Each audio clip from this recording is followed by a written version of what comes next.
eu lembrei. Larissa, nesse momento, está no laboratório. Talvez ela entre em algum momento. E quando nós começamos, estamos gravando nosso estudo, mais um estudo do NEP, do Centro Espírita Francisco de Assis. Hoje, dia 21 de agosto. Vamos continuar a estudar sobre... Ah, é verdade, Alexandre. Eu tenho essa responsabilidade de carregar o nome de Larissa sempre no Meet aqui.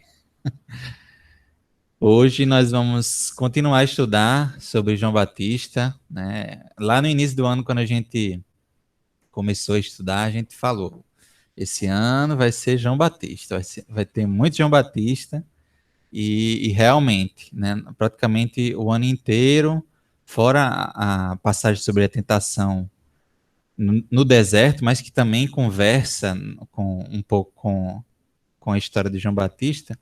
Fora isso, é tudo sobre João Batista nesse ano 2020. E eu acho que não é por acaso, né?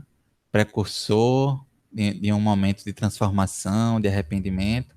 E esse ano de 2020 vai ser muito marcante para a humanidade inteira. Larissa acabou de chegar, Larissa. Oi, Provavelmente ela não aparece, tá toda paramentada lá com máscara em cima de máscara. pois Tá é, dando para ouvir direitinho aí, Larissa? tá dando para ouvir, sim. Ótimo, que bom. A gente acabou de começar, a gente só fez a prece e eu vou colocar aqui a passagem novamente para a gente reler. A passagem que está lá em João, capítulo 1. Vamos lá.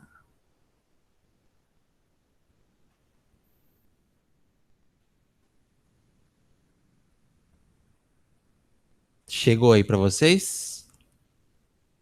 Beleza, então, João, capítulo 1, versículos 19 a 28. Alexandre, você pode ler, meu amigo? Claro, deixa eu ler aqui. João, capítulo 1, 19 a 28. Este é o testemunho de João, quando os judeus lhe enviaram sacerdotes e levitas de Jerusalém para o interrogarem. Quem és tu? Ele confessou e não negou. Confessou: Eu não sou o Cristo. E interrogaram-no: Então quem és? Tu és Elias? Ele diz: Não sou. Tu és o profeta? Respondeu: Não. Disseram-lhe então: Quem és? Para darmos uma resposta aos que nos enviaram. Que dizes a respeito de ti mesmo? Disse: Eu sou a voz que clama no deserto. Endireitai o caminho do Senhor, como disse o profeta Isaías. E os que tinham sido enviados eram dos fariseus. Interrogaram-no e disseram: Então por que batizas, se não és o Cristo, nem Elias, nem o profeta? Respondeu-lhe João, dizendo: Eu mergulho na água. No meio de vós está quem vós não conheceis, aquele que vem depois de mim, do qual não sou digno de desatar a correia das sandálias. Estas coisas ocorreram em Betânia, além do Jordão, onde João estava batizando.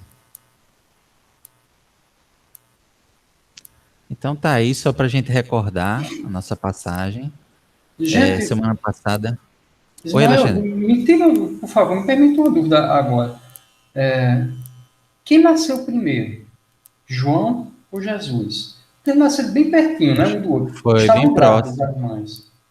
Isso. João é um pouquinho mais velho, alguns meses. Ah, tá bom. Porque então faz sentido ele também dizer que o Cristo veio depois dele, até no sentido, né, da reencarnação, da encarnação, né? Isso, Joia, obrigado, exatamente. obrigado. Um pouquinho mais velho. Veio antes. Maria, inclusive, quando foi visitar Isabel, Isabel já estava numa fase da gravidez mais avançada, mas as duas gestacionaram ali, chegaram os bebês chegaram a se sentir ali a presença um do outro. Então, eles realmente nasceram no mesmo período, muito próximo mesmo. Como a gente viu na semana passada, né, a gente leu a passagem, dividiu alguns elementos. É uma passagem muito interessante para falar sobre o caráter desse precursor, né? Essas perguntas são interessantes. Mas seguindo aqui a nossa pesquisa, na ordem aqui que Larissa separou, ficou primeiro para a gente falar, recordar até um pouco que a gente falou já em alguns momentos sobre esses sacerdotes e levitas, né? Ruth, você estava até comentando comigo em relação a esses termos. Compartilha aí conosco o que você conseguiu encontrar. Eu tenho Pronto. aqueles arquivos que você me mandou. Se você quiser que eu projete, fica à vontade. Ou Tá bom. quiser falar algum texto daí. Eu tenho o texto aqui, mas é bom para os outros também acompanharem. Tem dois textos falando sobre sacerdote, aí eu queria que você colocasse o que está com a letra um pouquinho maior. Certo. Deixa eu projetar aqui. Eu vou colocar esse lista que tá certo. Tá bom. A referência desse texto é da Bíblia Online, é o dicionário bíblico online, é biblia.com, e a referência dele é o Almeida, exatamente.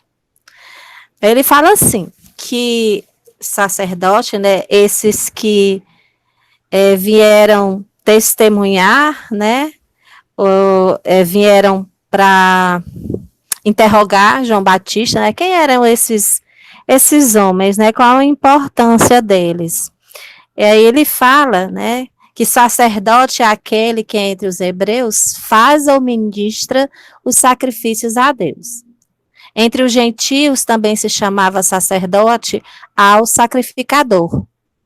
Antes de considerar os vários aspectos bíblicos do sacerdote, é necessário mostrar quais são as características essenciais do sacerdócio, que devia o sacerdote fazer na sua qualidade de sacerdote, que nenhum outro pudesse realizar sob quaisquer circunstâncias.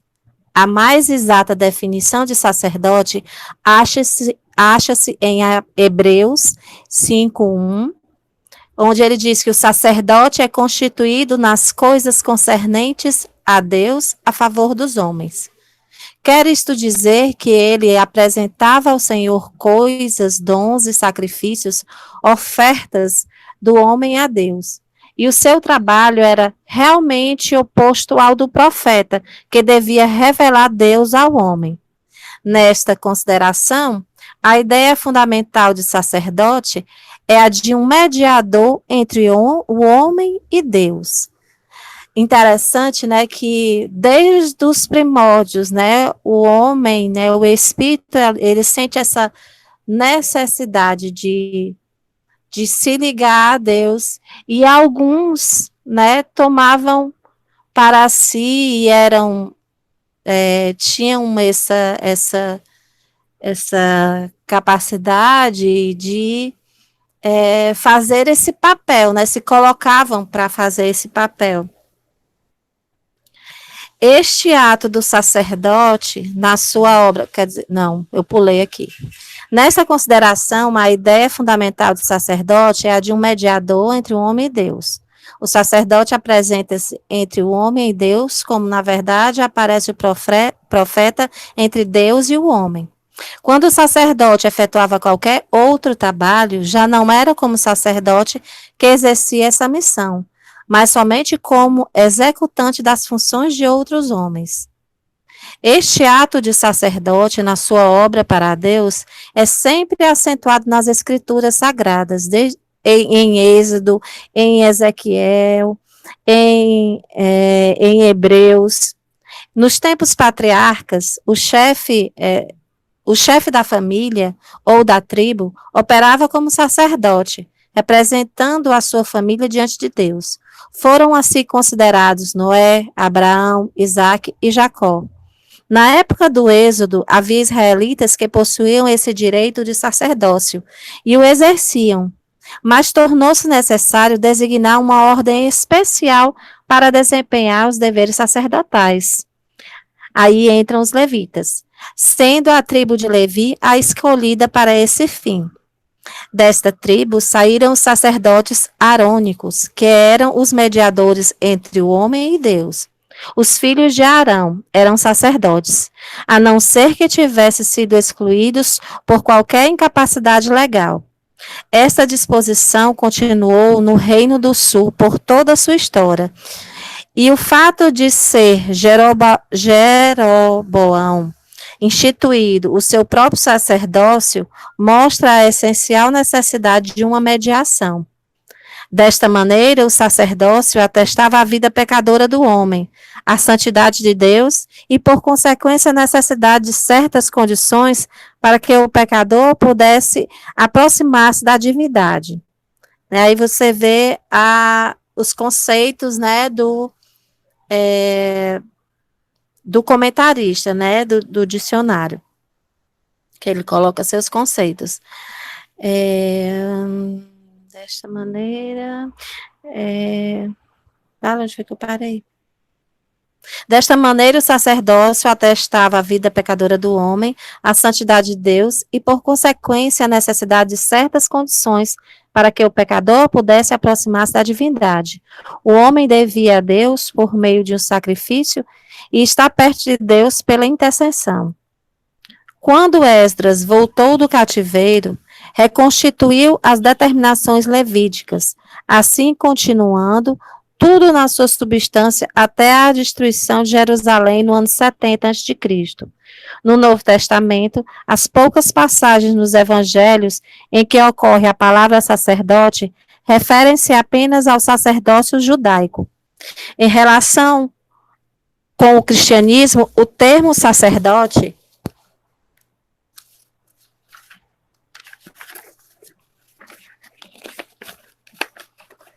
nunca é aplicado senão a Jesus Cristo. As funções sacerdotais relacionadas com o sacrifício e a intercessão acham-se frequentemente no Novo Testamento em conexão com Jesus Cristo. Ele coloca em Mateus 20, 28, em Romanos 8, 34 e em Apocalipse 1, 5.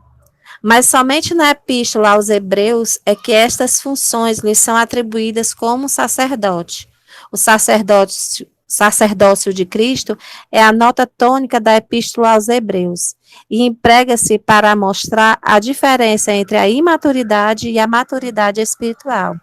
Aqueles que conhecem Jesus Cristo como Salvador têm um conhecimento elementar do mesmo Jesus como Redentor, mas os que conhecem o sacerdote são considerados como possuidores de maior conhecimento e experiência. A redenção é, em grande parte, negativa, implicando o livramento do pecado. Mas o sacerdócio é inteiramente positivo, envolvendo o acesso a Deus.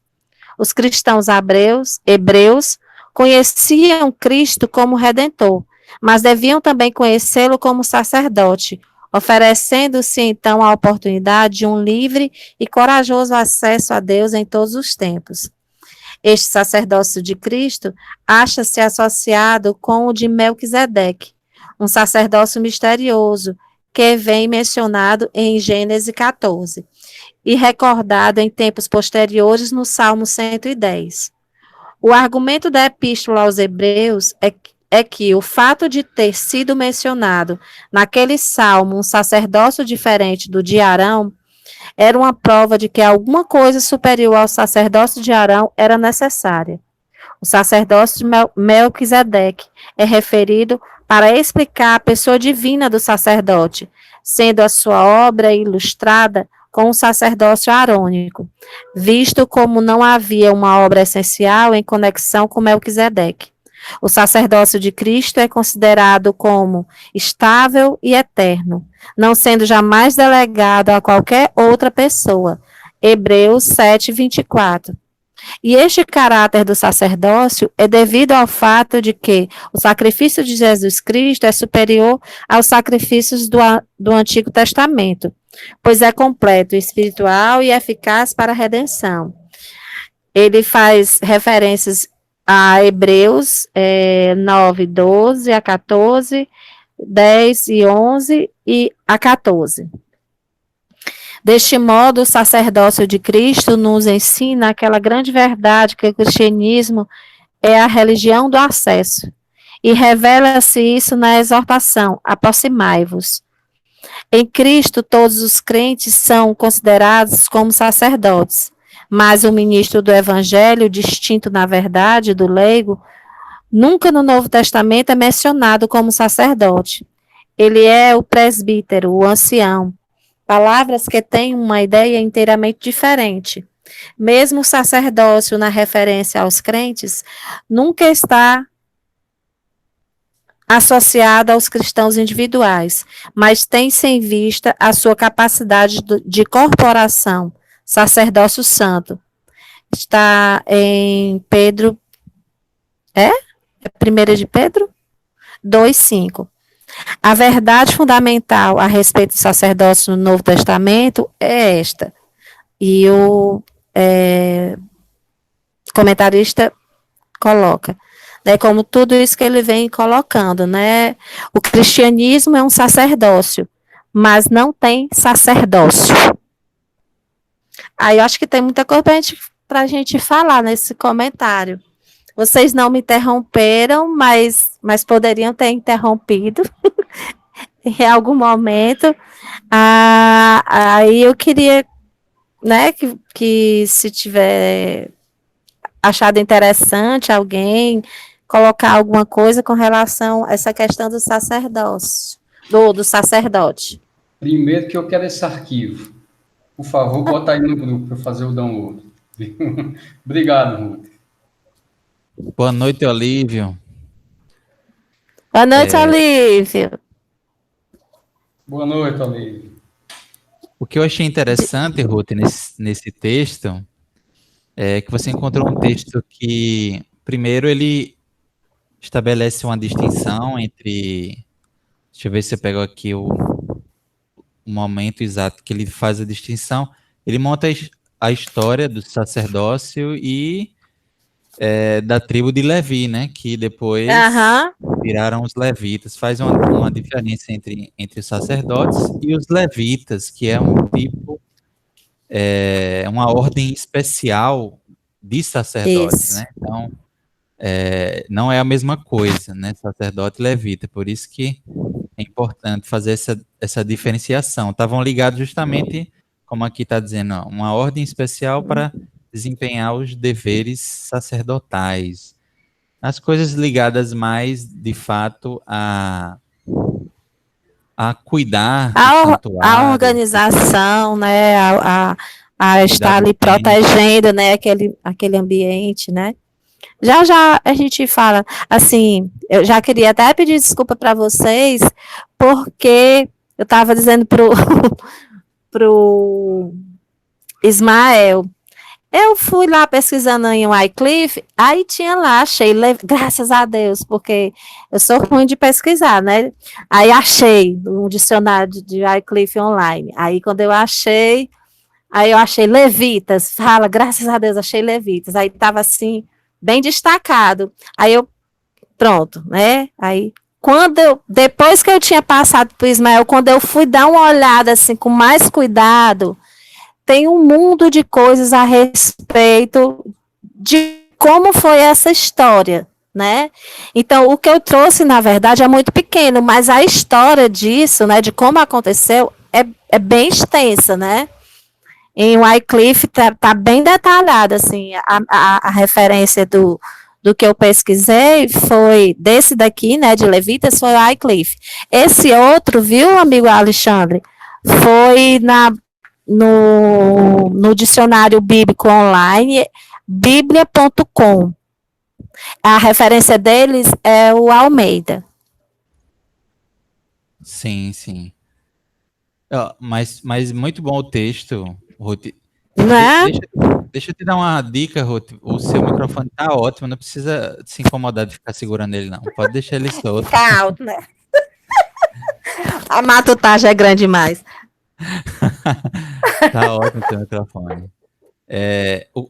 Outras coisas interessantes. Podem ir comentando aí, pessoal, mas tem alguns pontos aqui que são interessantes no texto, ele vai fazer esse panorama histórico da história do sacerdócio Isso.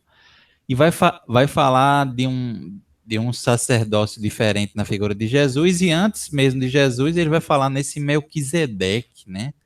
É até Aham. quem comenta muito isso é a irmã Aila, porque ela estudou muito a carta aos Hebreus, e a carta aos Hebreus ela faz referência, né? Na verdade, eu acho que é a carta aos Hebreus que faz referência ao Melquisedeque, e, na verdade existe uma desconstrução dessa figura de um sacerdote, como ele vai colocando aqui, né? A gente vê, assim, como a Ruth comentou, algumas opiniões e algumas questões teológicas aqui, né, Isso. Isso. relacionadas talvez a própria doutrina do companheiro aqui que A redigiu o texto. teologia, né, acho protestante, né, evangélica. Mas o que ficou claro assim é que essa figura, né, de um mediador, né, Deus, homem, o que eu achei bem legal é ele fazer uma comparação também entre os profetas e os sacerdotes. Ele coloca o sacerdote como aquele que faz uma conexão do homem para com Deus, e o profeta faz a conexão Isso. de Deus para com o homem. Eu Para com o achei homem. Eu achei muito isso. interessante também isso. E aqui no final, né, assim, ele coloca essa questão bem teológica, né, como se quisesse comprovar essa questão da não necessidade de um sacerdote, assim, para conduzir. Aqui ele fala de um presbítero, um ancião, né, aquele que era como se fosse o aconselhador, né, de uma comunidade. E é bem característico mesmo, assim, dessa coisa da negação da necessidade de um sacerdote, né? Como, assim, eu percebi isso bem característico aqui no final do texto. Ruth, tu Oi, escuta? escuta. Seu texto foi maravilhoso. Eu quero mesmo, viu? Ele para dar uma lida com bem mais calma aqui. Essa questão de o sacerdote ser uma figura, esse sacerdote de ofício, né? Esse que está ali meramente como um encarregado de conduzir o ritual. Né? Será que a gente tem sacerdote na doutrina espírita, né? Como é que a gente vê aí esses grandes palestrantes, os oradores, os condutores aí de grandes trabalhos sociais, e a gente, vez por outra, está sacerdotizando as pessoas. Elas nem querem isso, não estou condenando elas, não, Deus me livre. São pessoas aí que desenvolvem um trabalho maravilhoso, mas a gente acaba colocando essas pessoas num lugar que talvez elas não desejem, né, Ruth? Eu gostei muito, Parece viu? Parabéns. parece um ranço que a gente carrega, né, da Olha nossa que legal. ancestralidade mesmo, né, Pois assim, é. Mas de achei muito tantas legal o teu texto, foi muito encarnações. bom. Diz, Larissa? Larissa. Olha, eu fui chamada para fazer uma palestra essa semana e foi justamente sobre a parábola do bom samaritano. E os primeiros personagens que aparecem na história, né, são os sacerdotes e os levitas, né? E daí eu fui também pesquisar sobre eles, né, de uma forma bem sintética no dicionário Davis. E, assim, o que eu consegui perceber é como se os sacerdotes fossem um cargo ainda, vamos dizer assim, mais importante, né? Porque no dicionário diz que ele é um ministro devidamente autorizado. Ele é investido de autoridade para ser representante de uma divindade em favor de um povo e tomar conta e tomar parte em outros ritos. E diz que a sua função essencial era mediador entre Deus e homem, né? E com relação aos levitas, com relação a todo o histórico, né? São os homens da tribo de Levi e eles são responsáveis pelo santuário. por tomar conta do santuário e executar serviços relacionados ao tabernáculo. Então dá para ver que eles são pessoas dedicadas, né, ao serviço mesmo no templo. Então essas foram as diferenças que eu percebi entre eles. Eu vou ter que sair aqui bem rapidinho, já já eu volto. Vocês conseguiram me ouvir direitinho? Sim, eu Sim, vi. sim. Vou falar agora um pouquinho sobre os levitas, tá? Os levitas, o dicionário de Wycliffe, né? Ele diz que, aí ele fala que é um membro da tribo de Levi, serve os sacerdotes da antiga Jerusalém, responsáveis pelo tabernáculo. Todos os sacerdotes do povo escolhido eram levitas, isto é, descendentes de Lavi por Coate, segundo filho de Levi, e Arão. Mas Levi teve outros filhos, cujos descendentes ajudavam os sacerdotes, formavam a guarda do tabernáculo e o transportavam de lugar para lugar. Está em Números 4, 2, 22, 29. O tempo de Davi, no tempo de Davi, toda a família achava-se dividida em 3 classes, cada uma das quais estava subdividida em 24 ordens. A primeira classe estava ao serviço dos sacerdotes. A segunda formava o coro dos cantores do templo. E a terceira constituía o corpo dos porteiros e guardas do templo. Está em Crônica 24, 25, 26. Interessante, gente, quando eu li isso daqui, sabe o que é que me veio à memória?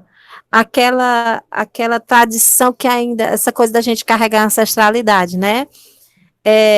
Mesmo no Brasil, há poucos anos atrás, as famílias, assim, que conseguiam educar melhor seus filhos e tudo, aí um filho era médico, outro filho era padre, né? Me veio muito, assim, essa coisa, é uma coisa que a gente carrega, assim, de tão longe, né? Assim, isso aqui é bem antes de Cristo, né? E isso vem, né, se arrastando ao longo dos anos, essa coisa, né? E isso ainda existe nos países orientais, né? Tem muito, a gente percebe muito isso na Índia, né? Que existem aqueles que são devotados a essas questões sacerdotais, né, ligados aos rituais. Então, é uma coisa mesmo de ancestralidade que a gente carrega, né? Não sei se vocês percebem isso também. Aí, completando aqui, completando, né? Para sustentar todos estes homens, tinham-lhes sido concedidos 48 cidades, com uma faixa de terra em volta de cada uma delas. E tinham também o dízimo de todos os produtos e gado do país. Então, esse povo ganhava umzinho, não era não? Em Levi 27, 30, Números 35, 1 a 8. Esse dízimo cabia aos sacerdotes a 10ª parte. Além disso, todos os levitas participavam do dízimo dos produtos que geralmente o povo tinha de empregar naquelas festas para as quais eram eles convidados. Está em Deuteronômio 14, 22 a 27. Esses homens, né, que já nasciam para ter esta função, como eles tinham essa função, era lógico que eles tinham que sobreviver de alguma forma, né? E desde essa época, um pouco de que era dado ao templo, né, era dado também para aqueles que cuidavam do templo, né? Eu achei interessante isso. Então, havia essa distinção, né, desses homens que cuidavam, mais especificamente, né, daquele local, que tinham essa função, e esses anteriormente falados, né, os sacerdotes, que já tinham uma função mais sagrada, mais de ligação, né, com Deus. Uhum. Engraçado, quando a gente está estudando no NEP da Paraíba, uma parte em que Jesus, assim, pega pesado com esse pessoal, viu? Porque você falou até, terça-feira que vem a gente vai falar de uma passagem que Jesus fala desse dízimo, é conhecido como os ais, né? Ai de vocês, sacerdotes, levitas, doutores da lei, hipócritas. E aí Jesus tem esses vários ais. A gente começou a estudar há algumas semanas isso, e, e é muito extensa essa parte, né? Em que Jesus se refere aos fariseus. A gente está há alguns meses falando sobre isso lá na Paraíba. E como esse estudo ficou comigo e com Larissa, a gente viu bastante sobre isso, né? Como na verdade, assim, existia em tese a função, né, deles de cuidar do templo, da sinagoga, da sustentação, e o dízimo era necessário, mas eles eram meticulosos demais com esse dízimo, assim, eles eram muito, assim, rígidos nessa questão, e, por outro lado, para outras questões mais importantes, eles não eram rígidos. Então, era onde Jesus entrava em cima disso daí, né? Dessa incoerência que eles tinham, em geral, em relação a isso. Os levitas e todos, sacerdotes e doutores da lei, todo mundo, né? Não, tem uma parte lá que Jesus está falando dos fariseus. Aí um doutor da lei se levanta e diz assim: não, mas senhor, você ofendendo assim, dessa forma, os fariseus, você está atingindo a gente também como doutor da lei. Aí ele fala: pois vocês também, doutores da lei, são incoerentes também. Não sobrava muitos assim que não tinham graves erros assim, né? Então Jesus foi bem rígido, né, nessa parte da consideração desses aí que deveriam cuidar da consciência religiosa do povo, né? É isso, meus amigos. Alguém quer mais comentar sobre esse elemento, sacerdotes e levitas? É interessante lembrar dentro do contexto também da perícope, porque a gente está ali, né? Vamos dizer assim, que quando vem ali os levitas e os sacerdotes, né? A gente tem aquela questão assim que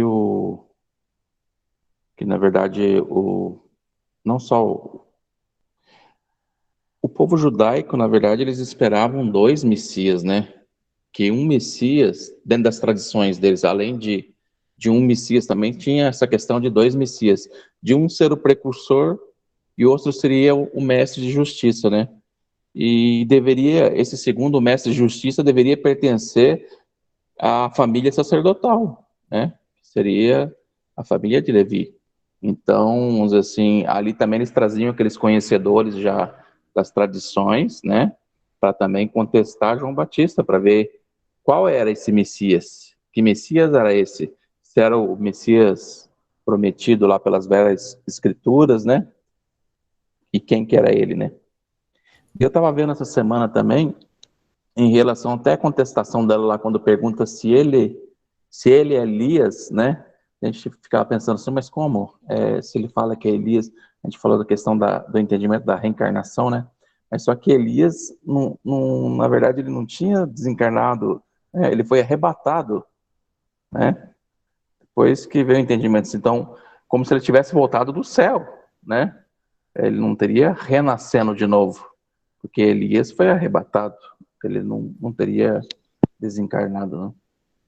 Então, é bem interessante. Tem a figura simbólica dele subindo, ascendendo aos céus, se não me engano, uma carruagem de fogo, né? Uma Exatamente. questão simbólica, mas é bom você colocar no contexto da passagem, Israel, porque realmente assim, a gente vê, eles foram enviados de Jerusalém, né? Então, a gente já primeiro constata isso que você falou, a procura deles por esse precursor. Se veio o precursor é porque está vindo o Messias. Então, eles estavam ligados nisso. E outra que, até depois, no vídeo que talvez a gente veja ou não, mas eu, de qualquer forma, vou compartilhar com vocês, do Rodrigo, do programa Evidências, ele vai dizer que, apesar de João exercer o sacerdócio dele no deserto, né, era um deserto ali mais ou menos próximo das cidades, a ponto de chamar a atenção ali das autoridades, inclusive de Jerusalém, né? Então eles estavam atentos ali, João estava chamando a atenção a ponto deles enviarem, né, ali mensageiros para poder questioná-lo. Então isso é uma constatação importante também. Vamos para o próximo elemento? Vamos lá, seguir então, que tem muita coisa para a gente ver, legal. Esse vai ser rápido. Eu pesquisei sobre a palavra testemunho, que dá título, pelo menos nas traduções mais tradicionais, e tem no versículo 19, né? Este é o testemunho de João. E vou compartilhar aqui com vocês É bom que ele faz um panorama geral, um comentário, o comentário do Beacon, que a gente usa bastante, ele é bem meticuloso. Deixa eu ver aqui.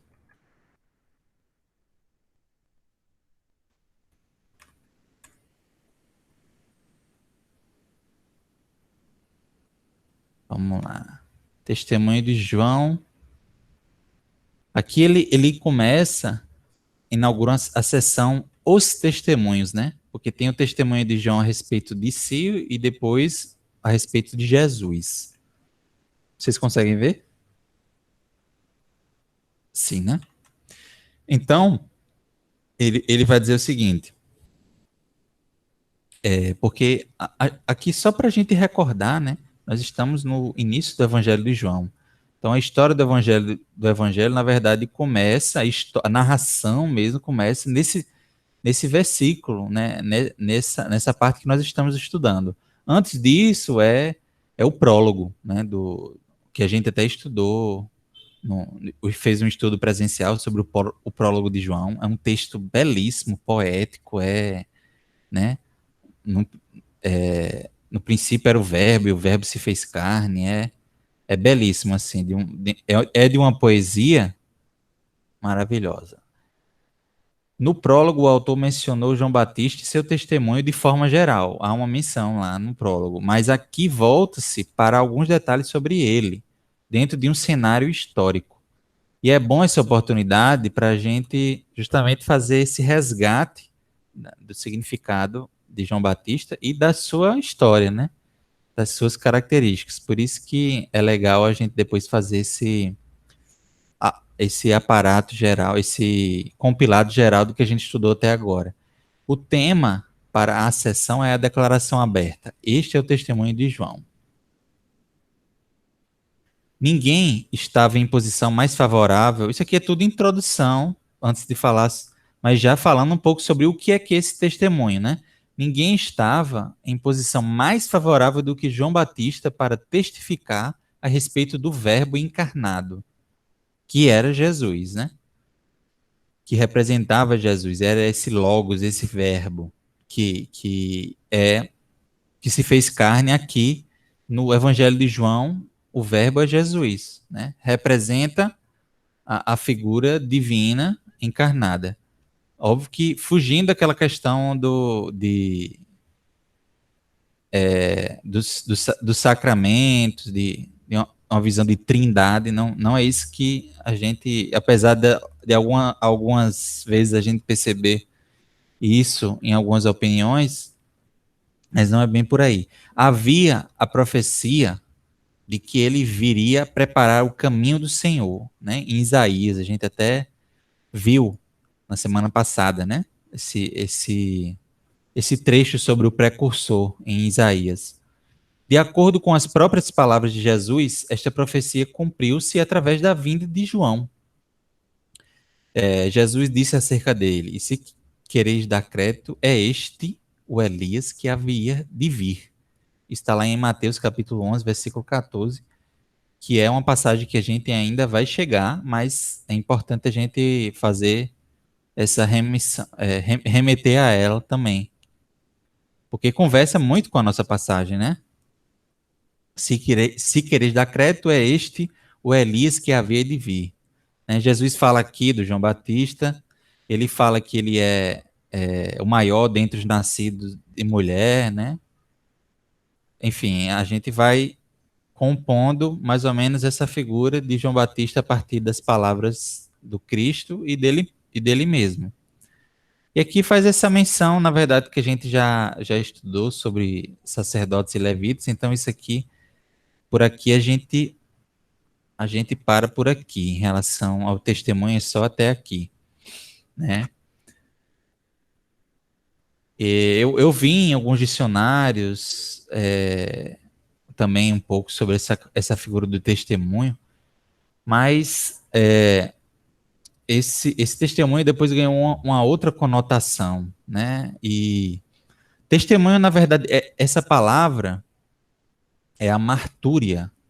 Não sei se vocês estão conseguindo ver aí no dicionário Strong.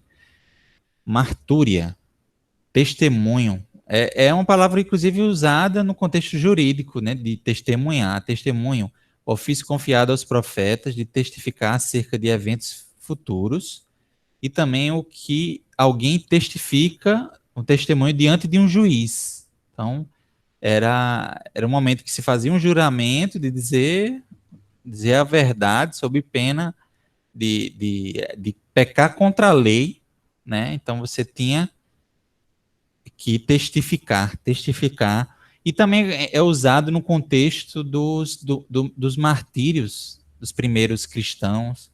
Então foram os testemunhos, o testemunho do Estevão, né, que morreu pela causa cristã, o testemunho do Pedro, do João, então também é usado nesse sentido, a palavra testemunho. Então, é uma palavra muito importante no contexto da Bíblia, né?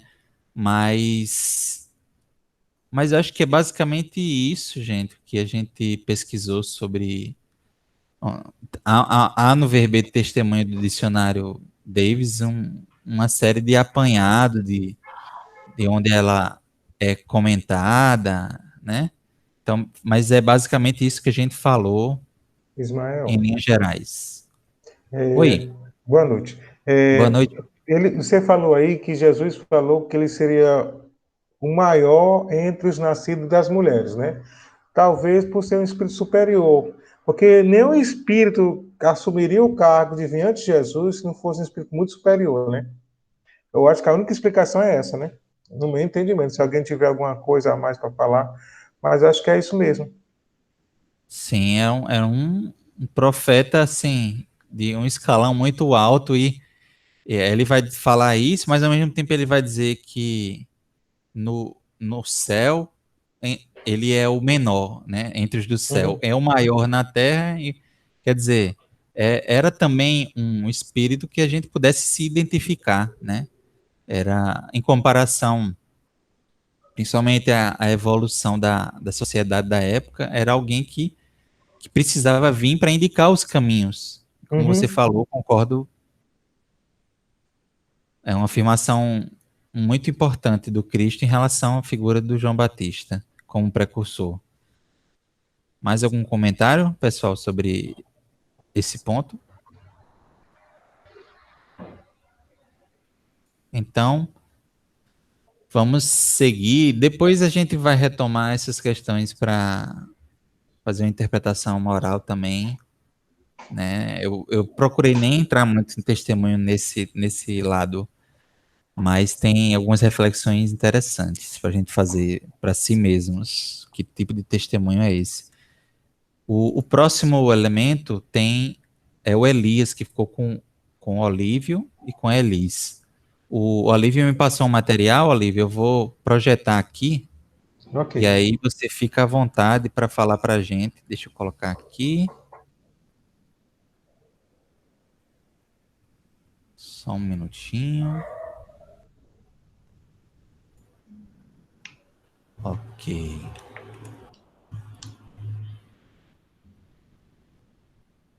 E aí a gente segue. Pronto. Já já vai aparecer para vocês. Uhum.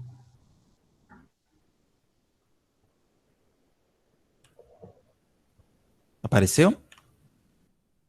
Agora. Ó, Bem, gente, fica à eu fiquei vontade. com a Elis, né? Tem que ligar. Tá ligado o microfone? Nem sei. Cadê o microfone? Tá, Tá tá ligado. sim. Pronto. Então é o seguinte, eu procurei ir separando, né? Aí fui pesquisando, porque foi de última hora, gente, porque eu estava estudando foi aperreada, aí eu pensei que o Antônio veio chegar. Quando eu vi o recado dele de manhã, aí eu saí correndo agora à tarde, né?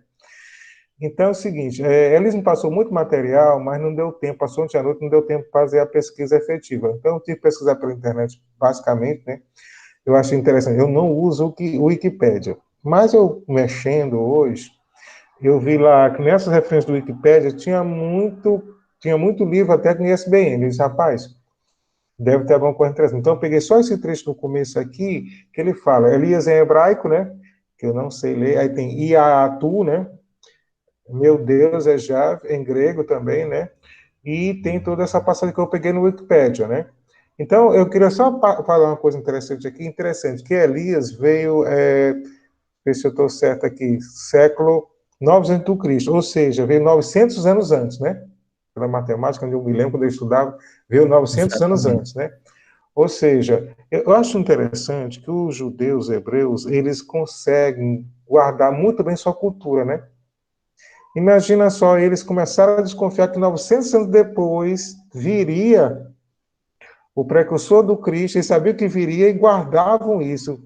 Eu acho que dos povos, até hoje na Terra, eles conseguem guardar por mais tempo essa cultura, né? E é um negócio muito elogiável, né? Que a coisa que no Brasil, por exemplo, as coisas acontecem, a gente não lembra nem de coisa de 50 anos atrás, né? E eles conseguiram guardar por muito tempo. E ainda hoje guardam, né? Que até hoje que eles esperam o Messias, né? Pode passar, Ismael. Pronto. Então, eu comecei a fazer uma pesquisa. Isso aqui é a divisão de Israel, como era na época, né? Eu estava até olhando aqui. É porque lá no texto ele fala de Tiro. Tiro é justamente Jezabel, né? Que era a esposa de Acade, que depois que matar o Elias. E aqui é o seguinte: deixa eu dar uma pescada aqui. Israel está em azul, o reino de Judá em amarelo, né? Certo? Ele mostra aqui. Aí mostra que é a capital onde vivia Elias, né? O reino de Judá. E Acade, na época de Elias, foi seu rei, né? E ele é casado com a sua esposa, né? Que era de Tiro. Aí eu coloquei aqui só para a gente dar uma olhada como é que funcionavam as coisas naquela época, né? Só para ter uma imagem visual mesmo. Pode passar. Aí pronto. Aí eu fui atrás, rapaz, já que somos espíritas, vamos ver onde é que o Elias é citado nas obras espíritas. Aí eu fui lá no Kardecpédia, coloquei Elias, ele é citado mais de 25 vezes nas obras espíritas. Vai da Gênesis, Revista Espírita, Livro dos Espíritos, Evangelho com Espírito e Viagem Espírita. Até a Viagem Espírita está citada na Kardecpédia como uma obra também de Kardec, e ele inclui também, tá certo? Só para a gente ter uma ideia aqui como é que Elias ainda hoje é citado, né? Pode passar. Quem quiser pesquisar, eu não botei, acabei não botando, foi a referência, o Kardec pede aí. Aí esse aqui eu já pesquisei na Bíblia On, né, com Elias, né? Ele foi um renomado profeta no período dos reis Antigo Testamento, né? Elias Tisbita, né? Ele é oriundo dessa terra de Tisbe. Aí está lá em Reis 17:1. Foi um servo temente e obediente a Deus, que transmitia a palavra do Senhor de forma ousada e fiel. Ele teve um grande confronto com Acabe, né? Porque quando Acabe começou, por influência de sua esposa, ele começou a adorar vários deuses, né? Então ele foi em cima de Acabe, combateu e até ameaçou Acabe, como vai estar mais à frente, eu coloquei, porque ele ameaça Acabe dizendo que vai ter vários anos de seca. Tá mais à frente. Aí tu posso o próximo slide. Aqui é só os introdutórios, né? Tá aqui, ó. Os fatos mais importantes da vida de Elias. Aqui vai falando. Ele teve um caso, uma situação super interessante. Tem muita coisa interessante no Velho Testamento. Ele fala aqui dessa viúva. Ele morava na casa dessa viúva e o filho dela desencarna, né? Depois, eu acho que depois de 4 dias, ele foi lá, orou, até que o rapaz voltou à vida. Eu não sei em quais condições foi isso aqui, se foi tipo Lázaro, né, que ele estava com algum problema de saúde, mas ele cita lá, segundo as narrativas, que ele tinha desencarnado. Mas nós sabemos que isso não pode acontecer, né? Então, talvez isso aconteceu em função dele estar com o mesmo problema de Lázaro, né, catalepsia, né? Ele tá aqui, ele cita aqui de novo, né, que ressuscita aqui a pessoa, né? Ele também propôs uma reforma religiosa e que abandonasse os falsos deuses, né? E enfrentou com valentia durante dos 450 profetas de Baal, os reis, né? Eu acho interessante que mais à frente ele cita, tá no texto mais adiante, que depois ele mandou prender muitos profetas de Baal e mandou matá-los. Aí eu fiquei me recordando, será que é por isso que eu sempre ouvi citar que Elias acabou sendo decapitado, porque ele mandou decapitar. Eu não sabia, não sei se foi nessa ocasião, se as referências dos textos espíritas em relação a esse problema que ele teve com Baal, porque aqui também eles citam que teve um fogo na hora lá, entendeu? São coisas, vamos dizer assim, místicas que são contadas naquela época, né? Até o seu desencarne, você já colocou naquela hora, é uma coisa que ele foi arrebatado por uma caravana, uma carroça e foi levado, né? E ele fugiu da rainha, tá aqui, Jezabel, tá certo? Tá em Reis 1, capítulo 19, 1 e 2. Então, ele foi um personagem que lutou bastante para que Deus fosse único, né? Justamente dentro de Israel, ele chegou a lutar contra o rei, depois também enfrentou o seu filho, e vai estar mais à frente. Passa aí, por favor. Cadê? Pronto. Aqui essa é outra citação que a gente coloca, agora do dicionário Davis, né? Ali era da Bíblia On, né? Tá aqui, ele repete realmente que ele nasceu em Tisbete, ou Tisbe, né? Quando diz na frente da Galileia, né? E justamente sua briga contra o Acabe. E na época, no dia, ele ameaçou Acabe com 3 anos e meio de seca. E isso aconteceu, segundo o que foi pesquisado, né? E também ele volta a citar também o dicionário Davis da questão do filho da viúva. Ele ora a Deus durante 3 dias, de repente não, ele volta a nascer. Mas nós sabemos que isso não é bem assim, né? Eu acredito que ele teve alguma catalepsia. Aí tem um próximo, a continuação, que a gente expandiu um pouco mais a pesquisa no Davis. Aqui eu peguei só uns tópicos, pronto. Aí aqui a gente colocou mais coisas sobre do Elias, né? Sobre o Elias e que ele é João Batista, né? Dentre as coisas que nós colocamos aqui, então, Elias é citado também na época de Jesus, não só como tem João Batista, ele aparece na época, ele está no monte, acho que ele está no monte, e ele aparece, ele também, no caso, o Moisés, né? Moisés. Mas outras coisas aqui, que eu li, mas estão aqui, são fatos interessantes. Por exemplo, ele fala que ele nos encarna, foi arrebatado, né? Arrebatado por fosse um furacão, uma coisa assim, foi arrebatado e levado. Cita também, em alguns momentos, que quando ele foi prestar seu testemunho contra os sacerdotes de Baal, teve um grande incêndio lá, fogo, etc, etc. E foi nesse momento que ele, vamos dizer assim, a nome de Deus, ele virou o jogo e as pessoas passaram a acreditar nele. E aqueles sacerdotes de Baal foram todos presos e, pelo que eu vi, foram mortos, né? Não sei se é justamente essa citação que fala no meu espírito aqui, por isso que ele acabou sendo decapitado também, eu não sei. Então, basicamente, podia ter feito mais, tinha muito mais coisa, mas como eu comecei só 4 horas aperreado, quando eu vi aquela pessoa que não estou em casa, estava trabalhando e só pude pegar a partir de 4 horas. Mas, basicamente, é isso. Muito bom, Olívio. Ótimo resumo. Realmente, como você falou, essa referência de ele mandou decapitar esses sacerdotes mesmo de Baal no Monte Carmelo, né? E aí existe essa referência, essa relação da decapitação dele com Elias e depois o fato de João Batista ter morrido também decapitado. Isso é uma relação interessante, mas a gente precisa interpretar de maneira cuidadosa, porque a gente sabe que a lei de ação-reação, ela não atua assim, dessa forma tão olho por olho, dente por dente, né? Exatamente. Isso é importante realmente a gente fazer essas ressalvas, mas é que é intrigante né, as características dele, físicas, o modo de vestir, a forma, a própria personalidade e até esse fato da vida, né, relacionado à morte. E como você falou, havia esse embate entre uma proposta de monoteísmo, né, e uma adoração a vários deuses, inclusive o Baal, e aí havia esses desafios. Então Elias se colocava em contraposição, porque ele achava importante ter um Deus único, e aí ele vou mostrar para o povo o poder que esse Deus tem. Então, algumas manifestações, assim como a gente vê Moisés fazendo naquela questão das pragas do Egito, de maneira parecida, o Elias também Lembrei faz. dele também, justamente. Eu lembrei, Pronto. quando eu vi aquela história dele, prometeu 3 anos de seca lá, aí eu me lembrei de Moisés. Rapaz, interessante, né? Muito semelhante. É muito parecido mesmo. Os três, né? E os três que você falou que aparecem lá no Monte da Transfiguração, o Monte Tabor, são justamente eles. Elias, Moisés e Jesus está lá também junto. Tá. Então, Essa questão, viu, sim, pode Ismael? Essa questão aí que quando o Israel trouxe, agora o... Fala, Você esqueci. esqueceu de mim. Você esqueceu de mim, tá certo. Foi o Olíviozinho lindo.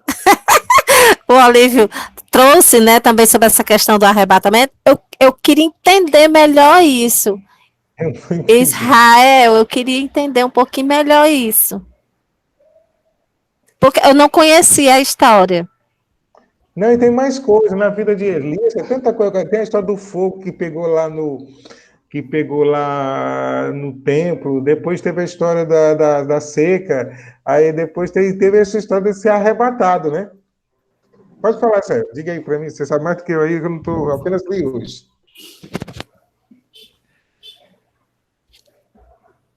Tá, deixa eu abrir aqui. Não sei mais não, é isso aí. Eu estava olhando aqui, eu estava abrindo um dicionário aqui, estava procurando aqui algumas passagens, mas qual que foi a pergunta mesmo que eu estava olhando aqui, tentando A história procurar do arrebatamento, a história do arrebatamento, porque tem muita coisa interessante na vida de Elias, né? Sim, Ele teve a história do rapaz que ressuscitou, teve a história do fogo no templo, quando ele conseguiu depois descontrolar todos os outros sacerdotes, teve a história da seca e teve a história do arrebatamento, né? Na verdade, esses grandes profetas, né, Elias é um dos grandes profetas, depois dele, o sucessor, Eliseu, né? Que ele deixa. Eliseu. Depois, como se a voz do divino cessasse, né? Durante todo esse tempo, até a vinda de João Batista ali. Então, esses grandes profetas ali, muitas dos milagres que eles fizeram, foi multiplicação de pães também, a questão de Eliseu, ele fez ressuscitar, no caso de Elias ali, multiplicação, também tem passagem lá de multiplicação de peixe. Então, Jesus, quando ele vem fazer esses milagres, ele vem também remetendo, assim, os milagres dos grandes profetas, apontando para a direção dele, mostrando que ele era um grande profeta, o maior dos profetas, porque todos que os antigos profetas fizeram, o Cristo fez os mesmos milagres, né? Caminhar sobre as águas. Então, no caso específico aí, de arrebatamento, tem o Elias, e tem outro também que foi arrebatado agora, me fugiu aqui. Tem dentro mas daí da história ali do Oriente Médio, mas também é a questão dos muçulmanos, né? Que Maomé também foi arrebatado, né? Mas tem um o outro próprio grande... Cristo, né, Israel? O próprio Cristo, ele, após o terceiro dia, ele volta, passa ali um tempinho entre os discípulos, e depois ele ascende, né? Aquela subida também simbólica do Cristo, depois de ele ter voltado, né? Tomé fica desacreditado, mostra chagas para todo mundo, e aí talvez isso também seja uma referência simbólica a essa ascensão, né? Tem uma passagem aqui também, que eu só vou ler um pedacinho dela ali, que ele é do livro Quem é Quem na Bíblia Sagrada, lá, de Paul Garden, que daí ele está falando de Elias ali, né? E traz um pouquinho apontamento também para a direção de João Batista. A questão até do próprio, a questão do batismo também ali, né?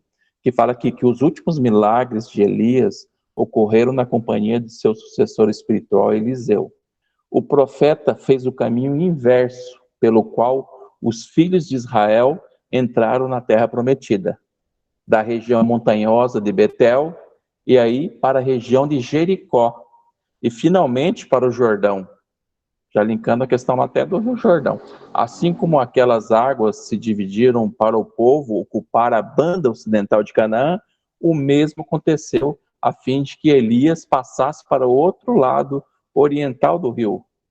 Quando Eliseu completou aquele grande milagre, rogou ao seu mestre: peço-te que haja porção dobrada de teu espírito sobre mim.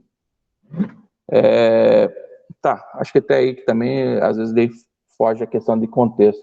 Eu achei interessante ali que linka um pouquinho também assim, a questão do Rio Jordão, porque o Rio Jordão, que você querer fazer spoiler lá, que é Larissa, lá no final, né, Rio Jordão, né, que ali era a fronteira por onde entraram o povo judeu para a Terra Prometida, né? Então, o batismo no Rio de Jordão ali, João Batista repetiu o mesmo gesto de entrar na verdadeira Terra Prometida. Por isso ele faz lá no deserto, vamos dizer assim, a questão do batismo, como era para renunciar, vamos dizer assim, os seus pecados, né? Que ele falava assim, que era a voz que vinha clamando, chamando os pecadores para o batismo, para vir para essa terra prometida em si, né? Então esse movimento também. Faz muito sentido, Israel, até porque, como a gente viu, a passagem do batismo vem logo após, vem a passagem da tentação do deserto, que faz uma referência justamente à viagem do povo hebreu para Canaã, para a terra prometida, né? Os 40 anos que são representados pelos 40 dias e 40 noites. Então, essa figura aí do Jordão ligando também as personagens, né? Do Elias e do João Batista.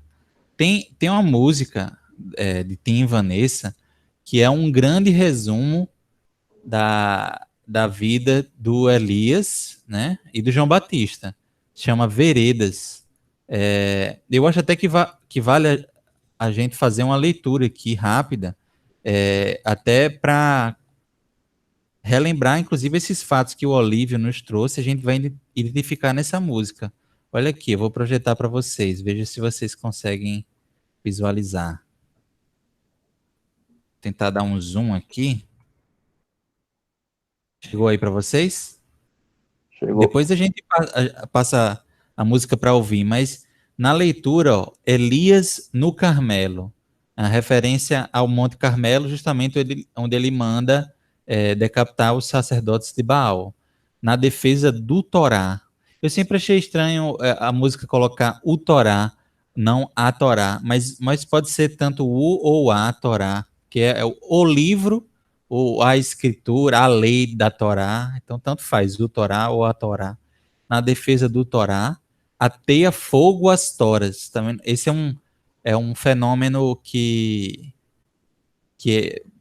enfim, até que ponto é simbólico ou é um fenômeno mediúnico, a gente não sabe, só talvez estudando a fundo mais a passagem em si, mas como a gente sabe que principalmente esses livros do Antigo Testamento têm muita simbologia, né?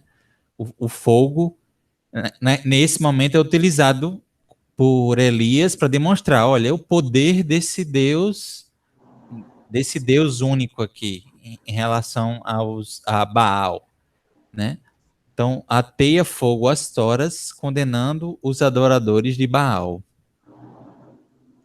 Ei-lo João Batista, na aurora do Evangelho, no nascimento do Evangelho, né? Com um precursor, na aurora, clama a todo o povo o arrependimento dos homens, que é justamente a mensagem da metanoia, do arrependimento, como a gente estudou bastante. o arrependimento dos homens, pois já vem o Messias. E aqui algumas outras referências, ó. Rejubila desde o ventre de Isabel, né? A passagem em que o próprio João Batista no ventre se remexe ali, né? Se alegra com a presença de Jesus, de Maria, né? Já não chora os seus filhos a Raquel, falando aqui uma referência bíblica, que a gente até estudou, o choro dos filhos, uma referência a muitas vezes que foram, que alguns reis mandaram matar as crianças, isso algumas vezes aconteceram, como represália ou como proteção, com medo de que alguém assuma ou tome o seu trono, né? Isso aconteceu na época de Jesus e tinha acontecido antes também. Uma referência a gente tem uma estudada nisso, né? Luz que arde nos desertos de Israel, né? Falando aqui de onde ele era o caniço.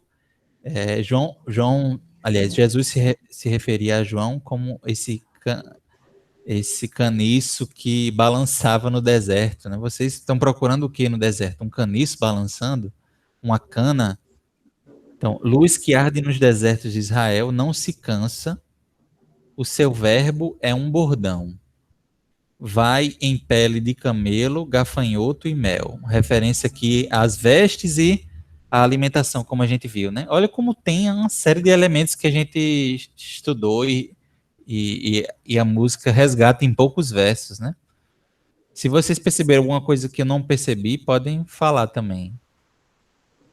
Voz que calaram na bandeja, né? A cabeça dele na bandeja.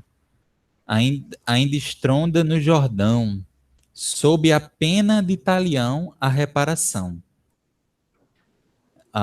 É que a gente estava falando, né? É um tema italiano, né? Precisa ser analisado com muito carinho, né?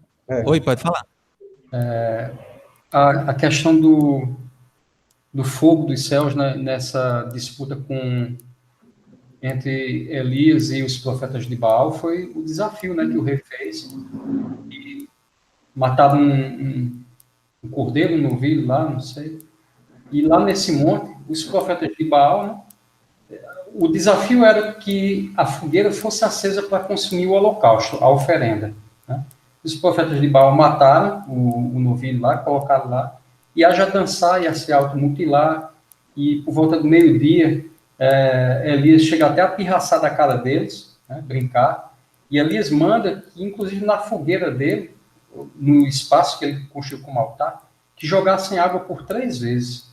E aí Elias vai e ora, e enfim, desce fogo do céu, e o holocausto, a oferenda de Elias, é consumida pelo fogo. Então, logo depois, imediatamente eles aceitam o Deus de Elias como o único Deus, né? Ele manda que prenda lá, manda realmente decapitar aquelas pessoas, né? Ele parece que participou pessoalmente de algum arranca-cabeça dessa daí. E quanto a essa questão de a pena de talião que está aí na música, que vocês já discutiram antes, eu creio que sim, que foi uma coisa de causa e efeito, né? Porque Elias, o espírito Elias, como todos nós, e continuamos todos nós em processo de evolução, de aprendizagem. Elias com poderes mediúnicos fantásticos, né, para fazer acender uma fogueira molhada por 3 vezes de água, né, através, lógico, de sua mediunidade, né, não era ainda um espírito que valorizasse a vida, porque certamente se ele tivesse a consciência de João Batista, né, ele talvez não mandasse fazer aquilo. Né, João Batista era pacífico. E, enfim, eu acredito que depois de muitas existências, aprendendo a valorizar a vida, ele tenha, sim, se oferecido para provar do mal que tenha provocado, da dor que tenha provocado. E nesse aspecto de dor, eu fui pesquisar aqui no Google, em 2007, em fevereiro de 2007, dia 7 de fevereiro, teve um caso muito de grande repercussão no país, que foi a morte do menino João L., um garotinho de 6 anos, que foi arrastado, preso ao cinto de segurança do carro lá, enfim, uma morte trágica, né? Eu lembro bem, 2007 isso. e das muitas coisas, dos muitos absurdos que eu ouvi tentando justificar porque uma morte tão violenta para uma criança assim, tá? Eu vi não lembro mais a referência de quem particularmente, mas foi uma explicação espírita de que aquele espírito da criança havia sido um soldado romano que nas épocas lá de Roma, do Império Romano, costumava amarrar as vítimas em sua biga e saía arrastando com elas ao redor, vendo o corpo se despedaçar, se consumir na areia, no shopping entre as pedras, beleza. Aí perguntaram para a pessoa, mas olha, o Império Romano tem mais de 2000 anos, por que somente agora? Aí disse a justiça divina. A oportunidade de reparação é tão abençoada que talvez se eu tivesse morrido 1000 vezes, 1000 anos, morrendo da mesma forma, sem a consciência, sem a valorização da vida, o respeito à vida, a empatia pela dor, pelo sofrimento humano, não ia adiantar nada. Né? Veja eu, quantas multas eu já levei por parar em um lugar que eu não podia parar, que é proibido parar. E vou lá cinicamente, quer dizer, eu aprendi, eu internalizei a regra, o sentido, o valor da regra, não. Então a gente continua errando e errando e errando, até que um dia a consciência fique, se sublime, transcenda.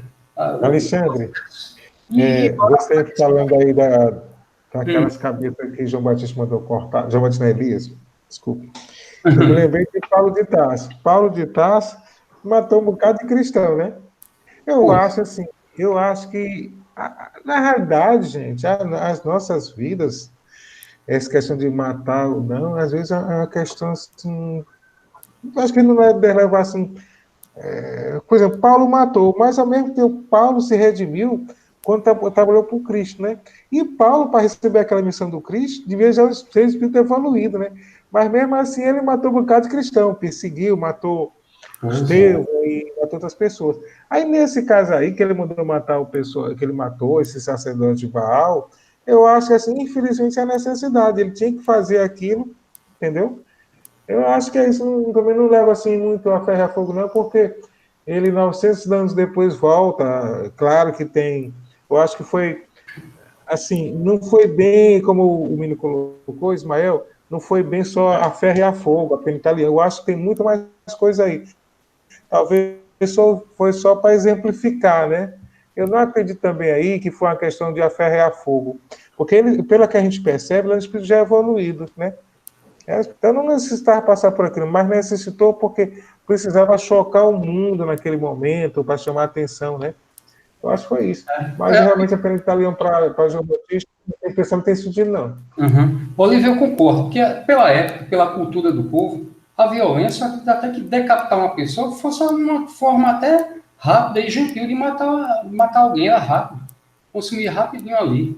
Né? Mas nós somos, sim, responsáveis pelos nossos atos, a doutrina espírita nos exemplifica isso, nos ensina isso. Em algum momento da lei, né, a gente vai ter que se reconciliar com isso. Então, voltando ao caso do menino João L., do garoto lá, esse soldado romano, reencarnando, talvez não tivesse morrido em nenhuma das suas existências arrastado, sei lá, uma carruagem, um carro, um helicóptero, um navio. Né?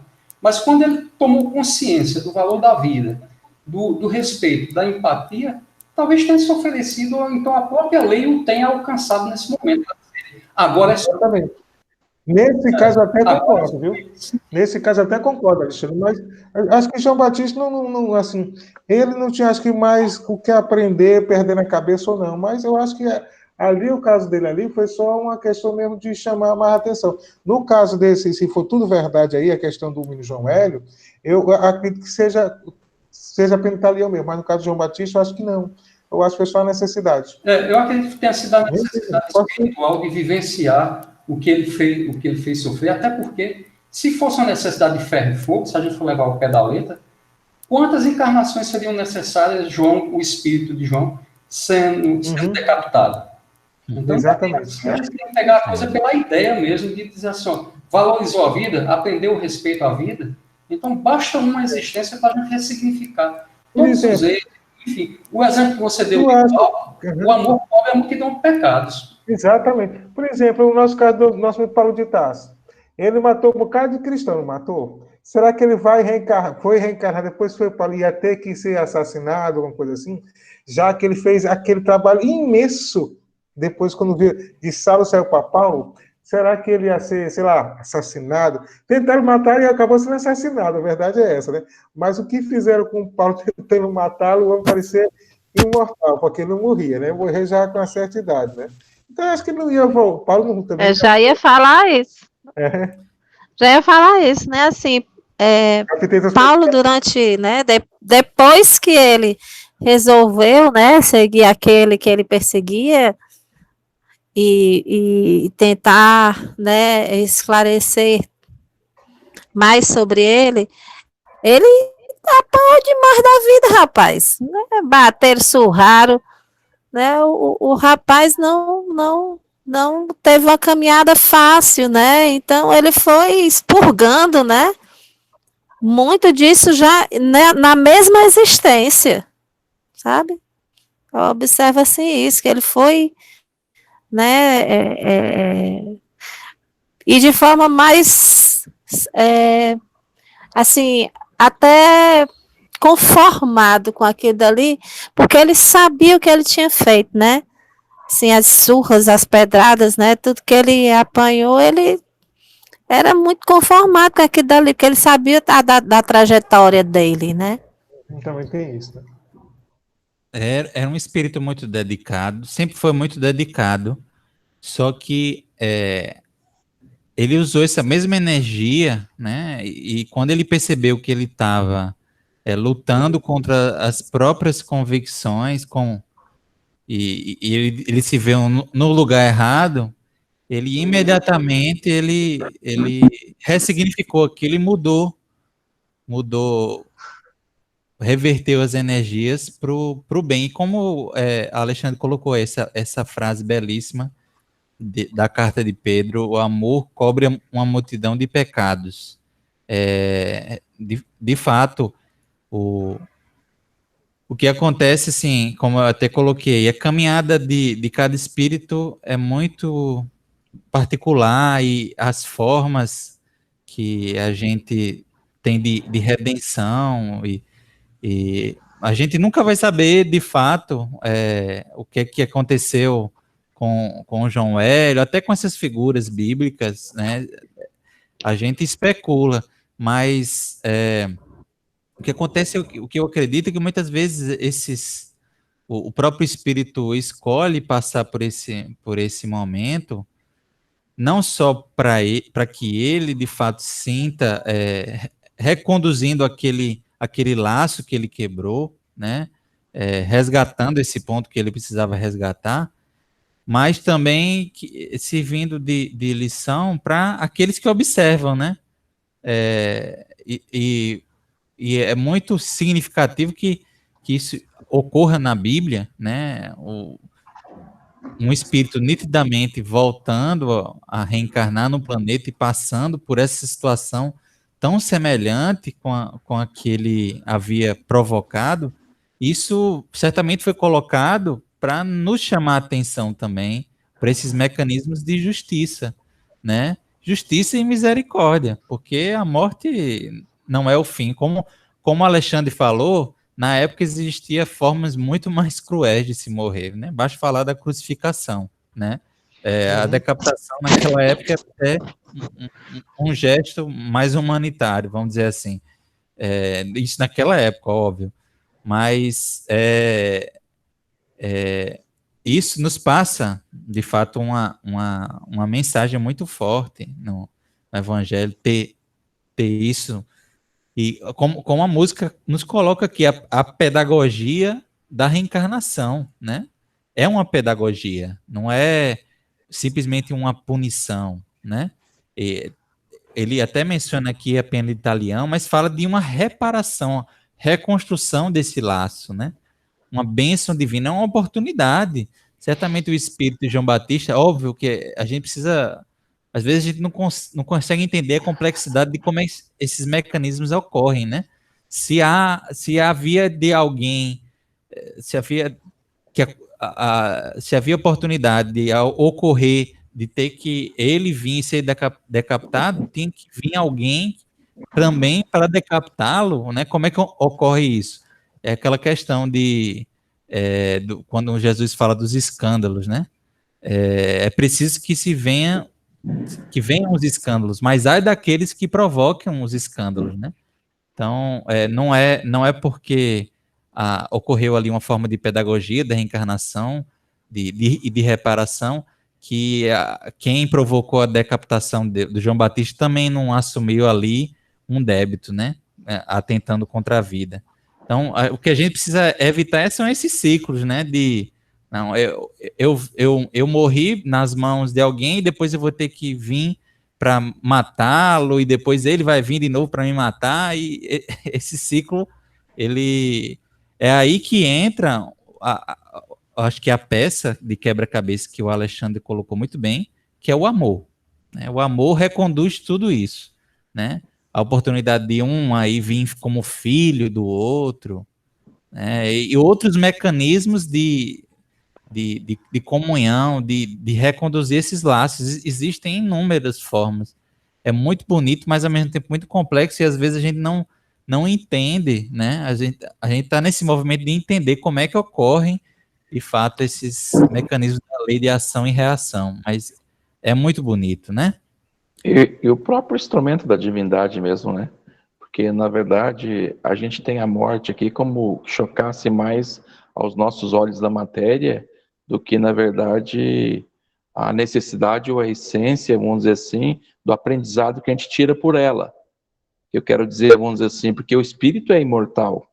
A gente abrevia de uma pessoa a existência, que a gente pode se vincular pelo ódio e ela ser, vamos dizer assim, amanhã a gente cruzar na história de outros enredos, ela se vingar, no caso, pelo ódio ainda que ela traz no coração. Mas o mecanismo em si é o instrumento divino. Tanto que a gente vai ver lá assim, não estou dizendo que a morte ela não tem todo esse para a gente, eu acho que é muito mais pesado ainda o simbolismo que a gente tem e a forma com que acontecem as coisas. Por isso que eu falo assim, eu costumo dizer assim, que choca mais aos olhos do que a essência mesmo, né? Do que você tem que passar e aprender. Porque o próprio João Batista, ele se redime também quando ele é a voz que ele clama no deserto, aqueles que ele vem resgatar e auxiliar, talvez encaminhando e batizando aqueles que ele mandou decapitar, né? Também nesse período que ele está no deserto ali pregando, ele está conclamando, de repente, aqueles discípulos lá, os de Baal, aqueles, né, que trazendo eles para o batismo no Jordão, né, dentro de toda aquela simbologia que tinha ali também. Então, e no final, ele, na prova de fogo, ele se coloca a holocausto, né? Então, a morte tem esse sentido, acho que muito mais dentro aos nossos olhos, vamos dizer assim, essa coisa, vamos dizer assim, como é que eu diria, não diria imaculada, mas imperdoável, né? Como que ela vai ser imperdoável? Se a gente olhar o nosso passado, o nosso pretérito, vamos dizer assim, deliposo, quantos que a gente não assassinou, quantos que a gente não trucidou? Se a gente for ver por esse lado, a gente vira aqueles espíritos que falam assim, ovoide, se encapsula e fica ali perdido dentro da sua consciência, até poder se despertar em algum momento. Mas a gente tem que entender, vamos dizer assim, que a gente é falível ao erro, né?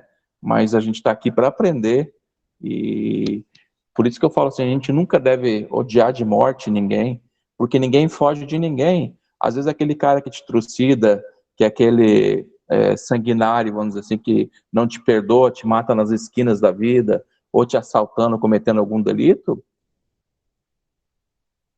você vai ter o reencontro com ele. A hora que você voltar para casa, vai ser o primeiro que vai te esperar. Se ele tiver ódio no coração também, aquela outra pessoa, porque de repente ela não tem, dentro do enredo, vamos dizer que ela tinha que passar na existência dela, às vezes não é para guardar essa mágoa daquela forma, era um mecanismo que ela tinha que ter esse choque para o espírito dela e ela transcender e evoluir. Eu falo aquele que foi assassinado, né? Agora aquele que assassina, que nem você falou assim, que cometeu o escândalo, ele está com a mão suja, principalmente da sua consciência, porque se aquele não precisa mais te cobrar, vamos dizer assim, quem cobra é você, e o pior juiz seu é a tua consciência, né? Então eu quero dizer assim que todo esse imbróglio aí, eu falo assim que muitas das vezes essa questão da morte em si, o holocausto, ela tem uma visão pra gente muito, muito mais chocante do que é na essência mesmo. dentro do instrumento divino, né? Porque o próprio Cristo mesmo, quando ele vai, ele sabe para onde ele estava indo. Ele estava cumprindo também, vamos dizer assim, o desígnio dele aqui na Terra, que era daquela forma. Poderia ser diferente? Quando ele alude, às vezes, muitas questões que ele veio fazer cumprir, ele tinha que passar por aquilo, né? Talvez a nossa postura da humanidade, se fosse diferente, talvez não tivesse a necessidade, porque eu falo assim, as questões são dinâmicas também da existência nossa, né? De mudar, mas tem coisas que eu falo assim, porque o que é a morte, que eu volto a dizer de novo, para um espírito que é milenar, para um espírito que é imortal, aliás, né? Ela não é nada, é a experiência da vida, da existência. Verdade, meu querido. Que legal, cara. Que discussão ótima, pessoal. E tem que desencarnar, né, Ismael? Né, Israel? A pessoa tem que desencarnar. Vá um pouco mais cedo. Então, é como você estava colocando, né, Clara, qual a necessidade de Paulo vir e ser assassinado porque matou vários cristãos? A necessidade de Elias realmente ter sido morto porque matou naquela época aqueles sacerdotes que queriam, de alguma forma, vamos dizer assim, atrasar o progresso do planeta, né?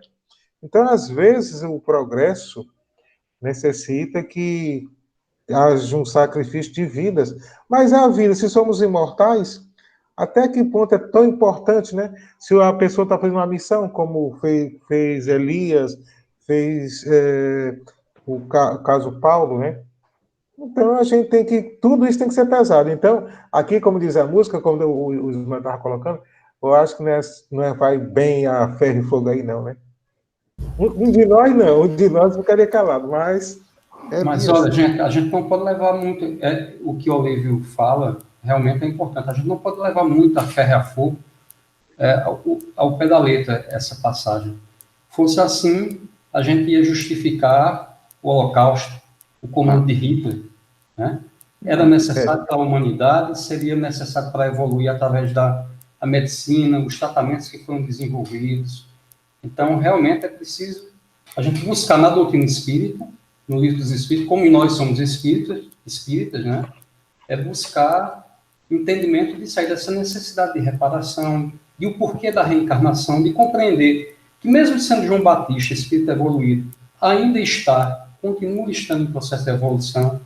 Como você falou, Ismael, foi um exemplo bonito, porque talvez o João tivesse se oferecido, mesmo sem necessidade alguma de passar por esse processo, mas para justificar o que Jesus colocou no quem fere pela espada será ferido. Então, realmente é uma boa. E graças a Deus nós temos a doutrina espírita para nos apoiar. Era isso. E nesse trabalho, nessa trajetória nossa de ascensão também, eu lembro muito lá, assim, aquele chamado de Jesus ali a Simão Pedro, né? Quando ele pergunta para ele se ele ama, né? Pedro, tu me amas, né? Para ver a quantidade do amor que a gente tem para seguir o Cristo. A gente está preparado para seguir os nossos desígnios de purificação, como se fosse o aço que passa, vamos dizer assim, pelo molde do calor, do sofrimento, da dor. Porque ele fala assim, creias que eu te levarei para onde não queira ir, né? Tem lugar que a gente vai ter que passar de dor e de sofrimento, mas é para forjar o nosso espírito, para transcender essas questões nossas, até do que é material, né? Que eu falo que a gente está preso ainda nas formas ainda, muito da questão do nosso entendimento do corpo. Somos espíritos que vão transcender o corpo em algum momento, né? Mas para transcender, até chegar lá a ser como João Batista, né? Dentre as mulheres, o mais evoluído, a gente vai ter que comer alguma poeira ainda, né? Amigos. Pois então, é com essa discussão maravilhosa que eu proponho para vocês, então, que a gente continue na semana que vem. Ficaram ainda mais 3 elementos. O profeta com Alexandre, tem um versículo, que é o versículo 23, que ficou com Israel, e com Larissa, a menção Betânia e Jordão, para a gente fazer esse resgate novamente. E só para a gente encerrar, já que eu comecei a música aqui, tem a última estrofe fala: endireitai as veredas do amor, justamente na referência lá a Isaías, a história daquele que viria, né, aplanar as veredas, né, do amor, reconduzindo o rebanho ao pastor. Água e fogo, né, o batismo de água trazido por João Batista e o batismo de fogo, de transformação que Jesus trouxe, né, esse mergulho. Então, outras referências aqui a texto bíblico, na geração da regeneração. Então, é uma música muito bonita, inclusive, como a gente viu aqui, dá para a gente estudar ela, né? Depois, acho que você já conhece, né? Mas depois a gente pode até passar semana que vem para a gente escutar e iniciar talvez o estudo com Ou o passar aquele pessoal. link que você falou daquele que você queria passar, Sim, sim. para a gente ver. Do Evidências também. Não é isso? É, Pronto. Então ficamos combinados dessa forma. Então a gente dá continuidade. Deixa eu tirar aqui a apresentação. Agradeço, pessoal, aí pelo estudo. Você viu como tem muita coisa para a gente comentar, né? Eu achei que a gente fosse ter problema de. Porque, só 6 elementos, mas olha quanto deu pano para manga, né? eu quero dar uma Então, estudada também nesse quem é quem da Bíblia ali. Até, não sei se Larissa já viu as fontes dela, se tem esse livro lá na biblioteca do NEP. sim, eu acho que Não não, sei. viu? Porque essa questão da movimentação ali, da simbologia do Rio Jordão para o povo hebreu ali, assim, também é interessante para a Se você passagem puder dela. trazer, É, seria ótimo. Aí troca figurinhas com ela, se você quiser também. Eu acho que isso. ela não deve ter visto, não, essa referência, não. Então é isso, meus queridos. Vamos fazer nossa prece final.